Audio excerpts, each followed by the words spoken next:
ꯌꯨꯝꯗ ꯆꯠꯈ꯭ꯔꯅꯤ ꯁꯤꯜꯆꯔꯗ ꯕꯣꯟꯇꯥꯔꯥꯄꯨꯔꯗꯀꯣ ꯇꯔꯨꯛ ꯇꯔꯦꯠꯇꯒ ꯊꯣꯛꯀꯗ꯭ꯔꯥ ꯑꯗꯨꯒ ꯑꯩ ꯁꯛꯁꯦꯁꯁꯨ ꯌꯥꯗ꯭ꯔꯦ ꯕꯠ ꯉꯁꯤꯒꯤ ꯅꯨꯃꯤꯠꯁꯦ ꯈꯔ ꯅꯣꯡ ꯃꯪꯕꯒꯤ ꯚꯤꯗꯤꯑꯣ ꯀꯥꯞꯄ ꯅꯨꯡꯉꯥꯏꯕ ꯑꯗꯨ ꯂꯩꯔꯦ ꯕꯣꯛꯆꯧꯕꯤ ꯕꯣꯛꯆꯧꯕꯤꯁꯦ ꯂꯝꯕꯤ ꯀꯣꯅꯥꯅꯦ ꯃꯈꯣꯡ ꯉꯥꯎ ꯂꯩꯕꯅꯤ ꯏꯆꯥꯅꯨꯄꯤꯅ ꯍꯥꯏꯔꯦ ꯀꯔꯤꯒꯤꯅꯣ ꯑꯔꯥꯡꯒ ꯀꯣꯛꯀꯁꯦ ꯀꯟꯅ ꯀꯣꯛꯈꯠꯂꯛꯏꯁꯦ ꯍꯥꯏꯔꯤ ꯃꯥꯅ ꯌꯥꯗꯕꯩꯅꯤ ꯍꯥꯏꯕꯗꯨ ꯌꯥꯗꯕꯩꯅꯤ ꯅꯨꯄꯤꯒꯤ ꯇꯨꯠꯄꯦꯁꯁꯤꯗ ꯍꯥꯞꯄꯤꯔꯦ ꯃꯥꯏ ꯁꯟꯁꯀ꯭ꯔꯤꯟ ꯍꯥꯞꯄꯤꯔꯦ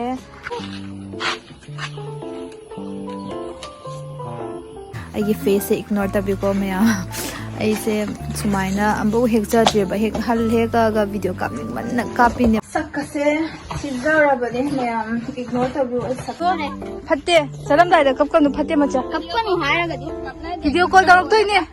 ꯁ꯭ꯀ꯭ꯔꯤꯟ ꯇꯥꯏꯝꯁꯨ ꯌꯥꯝ ꯄꯤꯅꯤꯡꯗꯕ ꯍꯥꯏꯇꯥꯔꯦ ꯑꯗꯨꯅ ꯈꯔ ꯋꯥꯁꯨ ꯋꯥꯅ ꯍꯧꯖꯤꯛ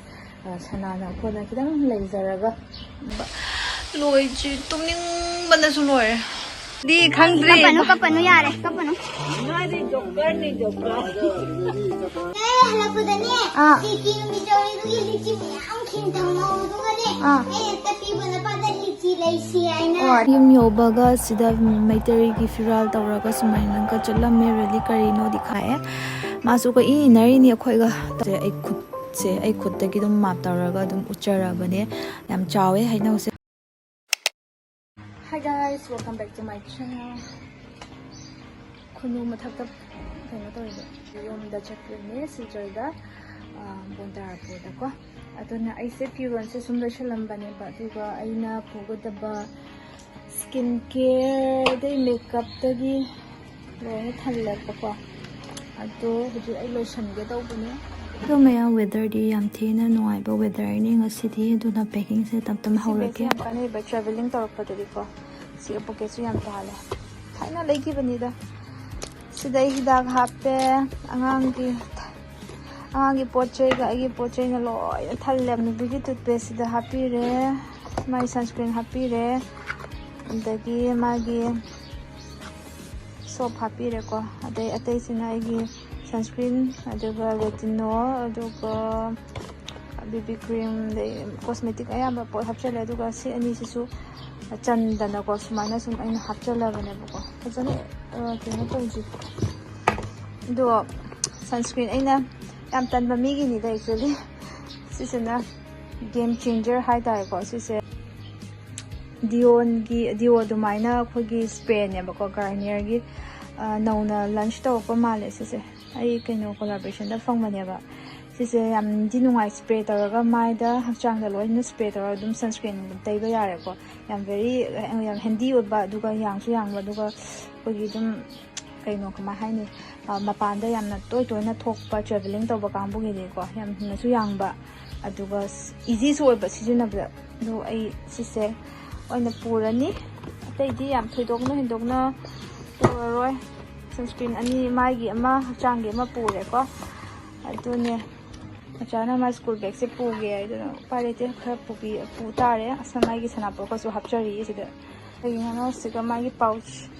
school gi project khara pire do yumda khara ma tawrane tawba yabado aduga sigala amuka tawduine ba ko adu matam se mahanba yadaba aduga magi assessment su yum halakpaga assessment su leba aduna like ama ani kha textbook aduga textbook ani khak pure wali notebook ma kha hapakini adu mayam leising se sumaina sum thapamani kharani sumaina thadok toise nungdi nuai de ko yam wana leise horaga dum yengningbado we gardening se hobby oina use tobagi to sumaina sum leijaramo kharani lerga lage adu mayam sakkase chizarabane mayam ignore tabu sakse ये बगल नमजादरे सिदना आइगी फिरो आइना packing तौजरे बको सि zip तौन सि खुंगपा चप्पल का पुगदबा सि हापचलनी तो सि का फिरो से हापे फिरो से नुनु बिगी आयाबा फी ngतने को आइगी फी से सि अहुमरी द ने टी-शर्ट टॉप हाय गजा आइगी फिरो ngतने इन हापी से दो होरेन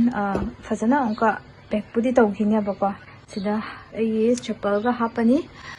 अदुगा बैग त करिनो पुदोइसे अदुगा सी बैग सिदि पूरा कानाद्रे ꯑꯩ ꯍꯣꯔꯦꯟ ꯂꯣꯏꯁꯟꯖꯔꯒꯦ ꯇ꯭ꯔꯦꯟꯗ ꯆꯠꯇꯣꯏꯅꯦ AC ꯇ꯭ꯔꯦꯟꯗ ꯅꯨꯡꯉꯥꯏꯅ ꯑꯗꯣ ꯁꯤꯗ ꯑꯩꯒꯤ ꯃꯦꯀꯞ ꯕꯣꯛꯁꯁꯦ ꯍꯥꯞꯆꯜꯂꯗꯤ ꯍꯣꯔꯦꯟ ꯑꯌꯨꯛꯇ ꯍꯧꯒꯠꯂꯛꯄꯗꯀꯣ ꯃꯊꯧ ꯇꯥꯕꯗꯣ ꯏꯂꯥꯏ ꯂꯥꯏꯅ ꯂꯧꯊꯣꯛꯄ ꯌꯥꯏꯑꯕ ꯑꯗꯣ ꯖꯤꯞꯄꯔꯕꯨꯗꯤ ꯑꯩ ꯖꯤꯞ ꯇꯧꯈꯤꯔꯣꯏ ꯃꯊꯧ ꯇꯥꯕ ꯀꯩꯀꯥꯡꯗꯣ ꯂꯧꯊꯣꯛꯄ ꯈꯣꯠꯆꯤꯟꯕ ꯋꯥꯠꯂꯤꯗꯅꯀꯣ ꯅꯨꯡꯗꯥꯡꯗꯅꯦ ꯅꯨꯡꯗꯥꯡ ꯄꯨꯡ 6-7ꯗꯒ ꯊꯣꯛꯀꯗ꯭ꯔꯥ ꯑꯗꯨ ꯑꯣꯏꯅꯦꯕ ꯑꯗꯨ ꯑꯩ ꯍꯥꯟꯅꯗꯩꯁꯨ ꯗꯔꯃꯥꯇꯁꯀꯤ ꯁꯤꯖꯤꯟꯅꯩꯑꯕ ꯑꯗꯣ ꯁꯤꯃꯒꯤ ꯀꯣꯂꯥꯕꯣꯔꯦꯁꯟꯁꯦ ꯚꯤꯗꯤꯑꯣꯁꯦ ꯉꯁꯤ ꯉꯝꯗ꯭ꯔꯦ ꯅꯝꯕꯗꯣ ꯑꯥꯗ ꯆꯠꯂꯒ ꯁꯨꯝ ꯅꯝꯃꯒꯦ ꯇꯧꯕꯅꯦꯕ ꯑꯗꯨꯅ ꯁꯤꯁꯨ ꯃꯊꯧ ꯇꯥꯗ꯭ꯔꯒꯁꯨ ꯄꯨꯕ ꯇꯥꯔꯦ ꯎꯄꯥꯏ ꯂꯩꯇꯦ ꯌꯦꯡꯒꯦ ꯉꯝꯃꯒꯅ ꯉꯁꯤ ꯇꯧꯔꯅꯤ ꯉꯝꯗ꯭ꯔꯒꯅ ꯁꯤ ꯄꯨꯔꯒ ꯑꯥꯗ ꯅꯝꯃꯨꯗꯣꯏꯅꯦ ꯉꯥꯏꯍꯥꯛ ꯂꯩꯔꯒ ꯊꯣꯡꯉꯅꯤꯀꯣ ꯑꯗꯣ ꯑꯉꯥꯡꯁꯤꯁꯨ ꯍꯧꯖꯤꯛꯄꯨꯗꯤ ꯇꯨꯝꯍꯜꯂꯔꯣꯏ ꯀꯩꯒꯤꯅꯣ ꯍꯥꯏꯕꯗꯣ ꯍꯧꯖꯤꯛ ꯇꯨꯝꯃꯒꯗꯤ ꯍꯣꯔꯦන් ꯇ꯭ꯔꯦꯟ ꯃꯇꯝꯗ ꯑꯃꯨꯛꯀ ꯑꯩꯒꯤ ꯃꯃꯤꯠꯇꯣ ꯁꯤꯡꯅ ꯂꯩꯗꯣꯏꯅꯦ ꯑꯗꯨꯒ ꯇ꯭ꯔꯦꯟꯗ ꯃꯃꯤꯠ ꯁꯤꯡꯅ ꯂꯩꯕ ꯌꯥꯝ ꯋꯥꯏꯑꯦꯕꯀꯣ ꯑꯉꯥꯡ ꯍꯥꯏꯗꯤ ꯃꯃꯤꯠ ꯁꯤꯡꯅ ꯂꯩꯕ ꯁꯥꯟꯅꯕꯤꯕꯗꯣ ꯌꯥꯝ ꯋꯥꯏꯑꯦꯕ ꯑꯗꯨꯅ ꯁ꯭ꯀ꯭ꯔꯤꯟ ꯇꯥꯏꯝꯁꯨ ꯌꯥꯝ ꯄꯤꯅꯤꯡꯗꯕ ꯍꯥꯏꯇꯥꯔꯦ ꯑꯗꯨꯅ ꯈꯔ ꯋꯥꯁꯨ ꯋꯥꯅ ꯍꯧꯖꯤꯛ ꯁꯅꯥꯅ ꯈꯣꯠꯅ ꯈꯤꯇꯪ ꯂꯩꯖꯔꯒ ꯑꯥꯗ ꯑꯗꯨꯝ ꯇꯨꯝꯖꯕꯗꯅ ꯐꯔꯦ ꯑꯗꯣ ꯑꯗꯨꯃꯥꯏꯅ ꯇꯧꯔꯅꯤ ꯑꯗꯣ ꯑꯝꯇ ꯐꯥꯏꯅꯦꯜ ꯄꯦꯛꯀꯤꯡ ꯇꯧꯈꯤꯒꯦ ꯀꯔꯤ ꯁꯦꯟꯗꯜꯁ ꯆꯄꯜ ꯄꯨꯕ ꯍꯥꯏꯅ ꯏꯆꯥ ꯉꯁꯤ ꯀ꯭ꯂꯥꯁ ꯂꯩꯌꯦꯕꯀꯣ ꯀ꯭ꯂꯥꯁ ꯂꯩꯔꯤꯉꯩ ꯀꯥꯟꯗ ꯃꯥ ꯊꯤꯟꯗꯣꯛꯎꯔꯦ ꯎꯄꯥꯅ ꯃꯥꯁꯦ ꯉꯥꯏꯍꯥꯛ ꯂꯩꯇ꯭ꯔꯤꯉꯩ ꯃꯔꯛꯁꯤꯗ ꯉꯥꯛꯇꯪ ꯑꯦꯗꯤꯠ ꯇꯧꯒꯦ ꯍꯥꯏꯅ ꯇꯧꯕꯅꯦꯕ ꯂꯣꯏꯗ꯭ꯔꯤ ꯇꯨꯝꯅꯤꯡꯕꯅꯁꯨ ꯂꯣꯏꯔꯦ ꯌꯥꯗ꯭ꯔꯦ ꯉꯥꯜꯂꯦ ꯆꯥꯛ ꯆꯥꯊꯣꯛꯑꯅꯤ ꯏꯆꯥ ꯅꯨꯄꯤ ꯂꯥꯛꯇ꯭ꯔꯤꯉꯩꯗ ꯆꯥꯛ ꯆꯥꯊꯣꯛꯑꯅꯤ ꯑꯗꯨꯒ ꯑꯩ ꯇꯧꯒꯗꯕ ꯑꯦꯗꯤꯠ ꯈꯔ ꯇꯧꯔꯒ ꯐꯤꯔꯣꯟ ꯁꯨꯔꯒ ꯂꯣꯏꯁꯤꯜꯂꯒꯦ Mommy, and Daddy, I got some lychee. ꯑꯌꯥ ꯂꯤꯆꯤꯁꯦ ꯀꯗꯥꯏꯗꯒꯤꯅꯣꯅꯦ Anne, Daddy na halapudane. Lychee nung bitaw lychee miyang kintang maudugane. Eh, tapi wala pa da lychee laisi ay na. ꯑꯣ ꯑꯗꯨꯗꯩ ꯂꯩꯔꯛꯏꯕ ꯃꯥ ꯂꯧꯊꯣꯛꯈꯤ ꯑꯣ ꯁꯣꯔꯤ ꯑꯗꯣ ꯃꯌꯥꯝ ꯌꯨꯝ ꯌꯧꯕꯒ ꯁꯤꯗ ꯃꯩꯇꯩꯒꯤ ꯐꯤꯔꯥꯜ ꯇꯧꯔꯒ ꯁꯨꯃꯥꯏꯅꯒ ꯆꯠꯂꯝꯃꯦ ꯔꯦꯂꯤ ꯀꯔꯤꯅꯣꯗꯤ ꯈꯪꯗꯦ ꯑꯗꯣ ꯑꯩ ꯍꯧꯖꯤꯛ ꯃꯊꯛꯇ ꯀꯥꯈꯠꯂꯒ ꯍꯥꯟꯅ ꯍꯩꯅꯧꯁꯦ ꯍꯦꯛꯎꯔꯒꯦꯕ ꯍꯩꯅꯧ ꯍꯦꯛꯄꯒꯤ ꯁꯤꯟ ꯃꯇꯦꯛ ꯑꯃ ꯎꯠꯂꯛꯒꯦ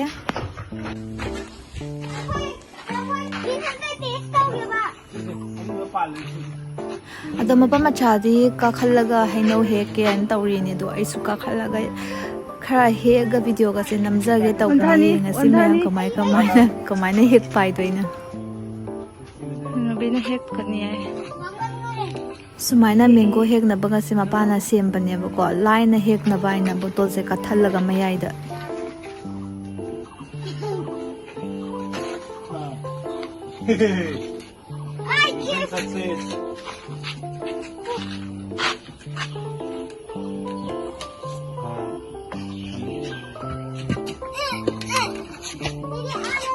ꯌꯥꯝ ꯂꯥꯏꯅ ꯑꯃꯗꯤ ꯍꯦꯛꯂꯛꯑꯦ ꯁꯤꯅ ꯑꯅꯤꯁꯨꯕꯅꯦ ꯑꯗꯨꯒ ꯊꯥꯔꯠꯁꯤꯅ ꯑꯩꯅꯒ ꯍꯦꯛꯄꯗꯣ ꯑꯣꯏꯗꯣꯏꯅꯦꯕ ꯑꯗꯨꯅ ꯀꯃꯥꯏꯅ ꯍꯦꯛꯄ ꯍꯥꯏꯗꯣ ꯌꯦꯡꯃꯤꯟꯅꯔꯁꯤ ꯃꯌꯥꯝ ꯑꯗꯣ ꯑꯩꯈꯣꯏ ꯄꯤꯆꯨꯗꯤ ꯇꯜꯂꯕ ꯀꯩꯅꯣ ꯃꯕꯣꯛꯀ ꯃꯄꯥꯟꯗ ꯑꯗꯨꯝ ꯊꯣꯛꯈ꯭ꯔꯦ ꯑꯗꯨꯒ ꯑꯩꯅ ꯁꯤꯗ ꯍꯦꯛꯅ ꯂꯩꯍꯧꯔꯤꯅꯦꯕ ꯑꯗꯣ ꯑꯩꯒꯤ ꯐꯦꯁꯁꯦ ꯏꯒꯅꯣꯔ ꯇꯧꯕꯤꯀꯣ ꯃꯌꯥꯝ ꯑꯩꯁꯦ ꯁꯨꯃꯥꯏꯅ ꯑꯃꯐꯥꯎ ꯍꯦꯛꯆꯗ꯭ꯔꯦꯕ ꯍꯦꯛꯑꯒ ꯚꯤꯗꯤꯑꯣ ꯀꯥꯞꯅꯤꯡꯃꯟꯅ ꯀꯥꯞꯄꯤꯅꯦꯕꯀꯣ ꯑꯗꯨꯒ ꯁꯥꯏꯗꯇꯁꯨ ꯁꯤꯒ ꯊꯩꯕꯣꯡ ꯌꯥꯝ ꯄꯥꯜꯂꯦ ꯁꯤꯁꯦ ꯌꯥꯝ ꯍꯥꯎꯋꯦꯕꯀꯣ ꯑꯗꯨꯅ ꯊꯩꯕꯣꯡꯁꯤꯁꯨ ꯈꯔꯅꯤ ꯃꯇꯨꯡꯗ ꯍꯦꯛꯑꯒ ꯆꯥꯗꯣꯏꯅꯦ ꯍꯧꯖꯤꯛꯀꯤ ꯑꯣꯏꯅ ꯍꯩꯅꯧꯁꯤꯗ ꯍꯦꯛꯑꯒ ꯂꯣꯏꯁꯤꯜꯂꯒꯦ ꯇꯧꯕꯅꯦ ꯑꯗꯨꯒ ꯑꯩꯈꯣꯏ ꯕꯣꯅꯤ ꯃꯆꯥꯁꯨ ꯁꯤꯗ ꯂꯥꯛꯑꯦ ꯃꯥꯁꯨ ꯀꯣꯏ ꯏꯟꯅꯔꯤꯅꯤ ꯑꯩꯈꯣꯏꯒ ꯇꯧꯔꯤꯁꯦ ꯑꯗꯨꯒ ꯑꯩ ꯁꯛꯁꯤꯁꯨ ꯌꯥꯗ꯭ꯔꯦ ꯕꯠ ꯉꯁꯤꯒꯤ ꯅꯨꯃꯤꯠꯁꯦ ꯈꯔ ꯅꯣꯡ ꯃꯪꯕꯒꯤ ꯚꯤꯗꯤꯑꯣ ꯀꯥꯞꯄ ꯅꯨꯡꯉꯥꯏꯕꯗꯣ ꯑꯣꯏꯕꯗꯨꯒ ꯑꯩꯅ ꯚꯤꯗꯤꯑꯣꯁꯦ ꯑꯗꯨꯝ ꯅꯝꯁꯤꯜꯂꯕ ꯑꯗꯨꯒ ꯑꯩ ꯍꯁꯕꯦꯟꯗꯤ ꯍꯩꯅꯧꯁꯦ ꯍꯦꯛꯄ ꯂꯣꯏꯗ꯭ꯔꯤ ꯑꯃ ꯇꯧꯅ ꯑꯗꯨꯝ ꯍꯦꯛꯅ ꯂꯩꯔꯦ ꯑꯗꯣ ꯑꯣꯝꯖꯜꯂꯒ ꯀꯣꯟꯅ ꯆꯥꯅꯕ ꯍꯥꯏꯅ ꯁꯤꯒꯁꯨ ꯃꯌꯥꯝ ꯇꯥꯔꯦ ꯁꯤꯒ ꯇꯥꯔꯤꯕ ꯃꯌꯥꯝꯁꯤꯁꯨ ꯍꯣꯔꯦꯟ ꯈꯨꯠꯂꯛꯇꯣꯏꯅꯦ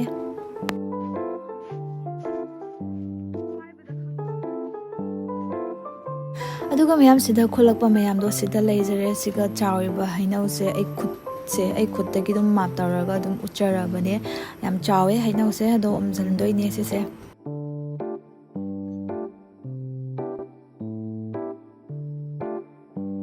ꯁꯤꯗ ꯂꯩꯔꯤꯕ ꯍꯩꯅꯧ ꯃꯈꯥꯗ ꯇꯥꯔꯤꯕꯁꯦ ꯈꯨꯜꯂꯒ ꯑꯩ ꯃꯈꯥꯗ ꯑꯗꯨꯝ ꯀꯨꯝꯊꯔꯅꯤ ꯑꯗꯨꯒ ꯃꯌꯥꯝ ꯅꯨꯡꯁꯥꯁꯨ ꯁꯥꯒꯠꯂꯛꯑꯃꯤꯅ ꯐꯤꯔꯣꯜ ꯐꯧꯗꯣꯛꯀꯗꯕ ꯑꯩꯅ ꯐꯧꯗꯣꯛꯑꯒ ꯑꯩꯁꯦ ꯑꯩꯈꯣꯏ ꯆꯦꯇꯣꯡ ꯍꯣꯏꯁꯨ ꯆꯠꯇꯣꯏꯅꯦꯕꯀꯣ ꯑꯗꯨꯒꯤ ꯑꯝꯇ ꯌꯦꯡꯉꯨꯒꯦ ꯆꯠꯂꯨꯒꯦ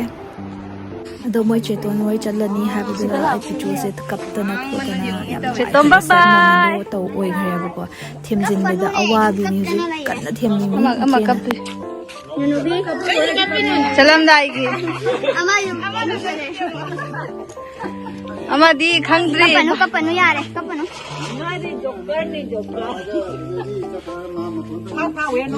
ꯀꯞꯄ ꯌꯥꯔꯣꯏ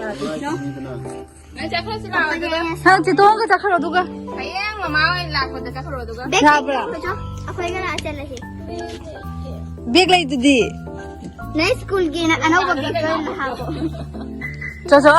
ꯊꯤꯟꯗꯣꯛꯎꯔꯣ ꯑꯗꯨꯗꯤ ꯈꯪꯕ ꯊꯤꯟꯗꯣꯛꯅꯕ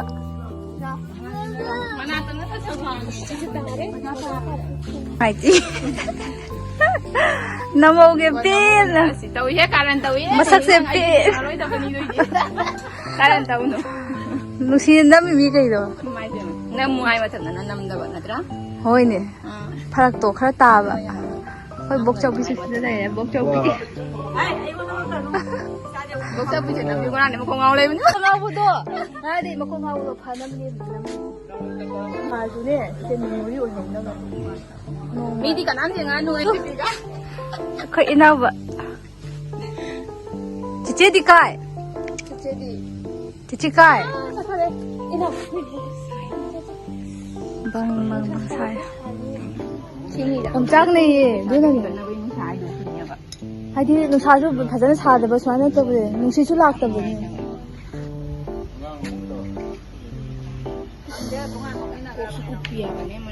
ꯏꯆꯥꯅꯨꯄꯤꯅ ꯍꯥꯏꯔꯦ ꯀꯔꯤꯅꯣ ꯑꯔꯥꯡꯒ ꯀꯣꯛꯀꯁꯦ ꯀꯟꯅ ꯀꯣꯛꯈꯠꯂꯛꯏꯁꯦ ꯍꯥꯏꯔꯤ ꯃꯥꯅ ꯌꯥꯗꯕꯩꯅꯤ ꯍꯥꯏꯕꯗꯨꯗ ꯌꯥꯗꯕꯩꯅꯤ ꯑꯩꯅ ꯈꯔ ꯂꯥꯛꯁꯅꯨ ꯁꯨꯝ ꯂꯩꯃꯅꯤ ꯁꯨꯝ ꯂꯩꯃ ꯑꯗꯨꯋꯥꯏꯗ ꯆꯪꯉꯥꯏ ꯑꯩꯈꯣꯏ ꯅꯪ ꯐꯖꯕꯁꯦ ꯑꯝꯇ ꯀꯥꯞꯀꯦ ꯄꯨꯈ꯭ꯔꯤꯗ ꯑꯃꯨꯛ ꯂꯩꯔꯝꯃꯤꯅꯦ ꯆꯤꯆꯦ ꯍꯜꯂꯅꯤ ꯆꯠꯂꯣ ꯅꯀꯣꯠꯇꯣ ꯂꯧꯊꯣ ꯋꯥꯔꯤꯗꯣ ꯕꯣꯛꯆꯧꯕꯤꯁꯤꯗ ꯂꯩ ꯑꯩ ꯕ꯭ꯂꯣꯛꯁꯦ ꯀꯟꯅ ꯌꯦꯡꯖꯔꯤ ꯁꯨ ꯈꯪꯗꯦ ꯆꯤꯡꯀꯨ ꯄꯣꯠ ꯁꯨꯇꯤ ꯍꯜꯂꯦ ꯑꯃꯨꯛ ꯆꯦꯇꯣꯟ ꯑꯣꯏꯅ ꯑꯃꯁꯦ ꯃꯁꯛꯁꯦ ꯁꯨꯒꯠꯅ ꯑꯗꯨꯝ ꯂꯩꯔꯕꯅꯦ ꯍꯦꯛꯇ ꯊꯤꯔꯗꯤ ꯍꯥꯄꯛꯀꯅꯨ ꯊꯤꯔꯁꯨ ꯐꯖꯔꯁꯨ ꯐꯨꯔꯤꯠꯁꯦ ꯌꯦꯡꯉꯣ ꯅꯨꯄꯤꯒꯤ ꯐꯨꯔꯤꯠꯁꯦ ꯌꯦꯡꯉꯣ ꯊꯤꯔꯁꯨ ꯐꯖꯔꯁꯨ ꯀꯥꯞꯇꯣꯏꯅꯦ ꯍꯣꯔꯦꯟ ꯑꯦꯗꯤꯠ ꯇꯧꯔꯒ ꯍꯥꯞꯆꯤꯜꯂꯛꯑꯒꯦ ꯃꯦꯃꯣꯔꯤ ꯑꯣꯏꯅꯕ ꯐꯖꯕꯒꯤ ꯊꯤꯕꯒꯤ ꯀꯔꯤꯝ ꯅꯠꯇꯦ ꯚꯤꯗꯤꯑꯣ ꯁꯦꯝꯃꯤꯅꯤ ꯃꯦꯟꯒ ꯇꯧꯅꯒꯗꯕꯅꯤ ꯁ꯭ꯃꯥꯏꯜꯒ ꯇꯧꯅꯒꯅꯤ ꯇꯧꯕꯤꯅꯨ ꯃꯆꯥ ꯄꯨꯈ꯭ꯔꯤꯗꯩ ꯐꯥꯕ ꯉꯥꯗꯣ ꯇꯧꯕꯤꯅꯣꯕ ꯃꯆꯥ ꯅꯨꯡꯁꯤꯕ ꯁꯤꯁꯦ ꯀꯅꯥꯅ ꯂꯧꯔꯣ ꯚ꯭ꯌꯨꯁꯦ ꯐꯖꯗ꯭ꯔꯥ ꯌꯦꯡꯉꯣ ꯒꯪꯒꯥꯅꯒꯔꯅꯤ ꯁꯤ ꯒꯪꯒꯥꯅꯒꯔ ꯍꯣꯏ ꯃꯔꯛꯁꯤꯗ ꯑꯃꯨꯛ ꯂꯤꯂꯤ ꯍꯥꯏꯁꯤꯅ ꯇꯧꯏ ꯆꯠꯂꯨꯒ ꯂꯤꯂꯤꯌꯥ ꯀꯥꯏꯅ ꯀꯧꯕꯤꯔꯕ ꯅꯪꯕꯨ ꯍꯥꯏꯗꯤ ꯌꯥꯝ ꯂꯤꯂꯤ ꯍꯥꯏꯁꯤꯅ ꯍꯥꯏꯃꯤ ꯇꯜꯂꯦ ꯑꯩ ꯃꯤꯡꯁꯦ ꯉꯥꯜꯂꯦꯒ ꯂꯤꯂꯤ ꯉꯥꯜꯂꯦ ꯂꯤꯂꯤ ꯅꯥꯕꯤ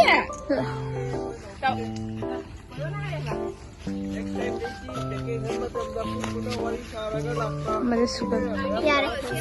ꯆꯣ ꯁꯦꯗꯔꯅꯤ ꯌꯥꯔꯦ ꯑꯩ ꯀꯞꯄꯅꯨ ꯐꯠꯇꯦ ꯆꯠꯂꯝꯗꯥꯏꯗ ꯀꯞꯀꯅꯨ ꯐꯠꯇꯦ ꯃꯆꯥ ꯀꯞꯀꯅꯤ ꯍꯥꯏꯔꯒꯗꯤ ꯚꯤꯗꯤꯑꯣ ꯀꯣꯜ ꯇꯧꯔꯛꯇꯣꯏꯅꯦ ꯌꯧꯕꯒ ꯃꯅꯥꯇꯣꯟ ꯂꯣꯏꯅ ꯉꯥꯡꯉꯅꯤ ꯂꯥꯟ ꯅꯠꯇ꯭ꯔꯒ ꯆꯦꯇꯣꯟꯒ ꯆꯠꯂꯁꯤ ꯅꯥ ꯑꯣꯏꯔꯦ ꯌꯦꯡꯉꯨꯁꯤ ꯆꯣ ꯅꯣꯏ ꯊꯦꯡꯉꯅꯤ ꯆꯪꯉꯣ ꯍꯣꯏ ꯕꯥꯏ ꯕꯥꯏ ꯕꯥꯏ ꯕꯥꯏ ꯇꯧꯊꯣ ꯃꯆꯥ ꯕꯥꯏ ꯇꯧꯊꯣ ꯕꯥꯏ ꯇꯧꯔꯛꯀꯦ Bye bye. Bye bye. Kapag yare. Bye tautho. Bye tautho. Video call daw lang friend. Hoi. Changjarage yaro. Chango do chang chara. Hoi. ꯑꯗꯨꯒ ꯑꯩꯈꯣꯏ ꯄꯤꯆꯨꯁꯦ ꯑꯩꯒ ꯌꯥꯎꯗꯅꯀꯣ ꯉꯥꯏꯗꯕꯤꯗ ꯑꯗꯨꯝ ꯆꯪꯈ꯭ꯔꯕꯅꯦꯕ ꯑꯗꯣ ꯃꯌꯥꯝ ꯚꯤꯗꯤꯑꯣꯁꯦ ꯃꯇꯥꯡꯁꯤꯗ ꯂꯣꯏꯁꯤꯟꯖꯔꯒꯦ ꯃꯌꯥꯝ ꯁꯞꯄꯣꯔꯠ ꯇꯧꯕꯤꯔꯝꯃꯨ ꯂꯥꯏꯛ ꯁꯤꯌꯔ ꯁꯕꯁꯀ꯭ꯔꯥꯏꯕ ꯇꯧꯕ ꯀꯥꯎꯕꯤꯔꯝꯒꯅꯨ ꯑꯗꯣ ꯃꯊꯪꯒꯤ ꯚꯤꯗꯤꯑꯣꯗ ꯌꯥꯝꯅ ꯊꯦꯡꯅꯔꯁꯤ ꯕꯥꯏ